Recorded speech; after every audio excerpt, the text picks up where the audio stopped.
สบายดีเด้อมื้อนี้ป๊อบสิหามาเฮ็ดไข่ทรงเครื่องก่อนอื่นเฮาก็สิเอาไข่ของเฮามาเจาะออกแนวนี้เด้อหรือว่าให้สิเจาะเป็นปองใหญ่หรือปองน้อยก็ได้เด้อแล้วแต่ความสะดวกของแต่ละคนเจาะแล้วเฮาสิมาเทไข่ของเฮาออกใส่ถ้วยไว้แล้วเฮาก็สิเฮ็ดไปเรื่อยๆจนว่าไข่ของเฮาหมดเลยเด้อแล้วเฮาก็สิมากรองเพื่อว่า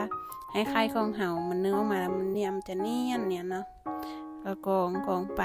กรองแล้วเฮาก็สิมาปรุงรสเฮาก็สิใส่แป้งนัวใส่น้ำปลาใส่พริกไข่เนาะพริกไข่สิให้ไข่ของเฮาหอมแล้วเฮาสิมาใส่น้ำตาลนิดนึงครับเพิ่มความกลมกล่อมแล้วเฮาก็สิมานำไข่ของเฮามาล้างน้ำเด้อเบื้องไข่นี้เฮาสิล้างน้ำเพื่อเอาเหมือกมันออกเด้อล้างให้ดีๆเด้อระวังไข่แตกเด้อไข่แตกแล้วเฮาสิบ่ได้แล้วเฮาก็สิมากรอกไข่ใส่ปอไข่ที่เฮาล้างมาแล้วเด้อ เฮาก็สิกรอกไปเฮาก็สิบ่กรอกมันเต็มเด้อเวลานึ่งแล้วมันสิปูดออกแล้วไข่สิได้ไข่หังบ่งามแล้วเฮาก็สิมาเตรียม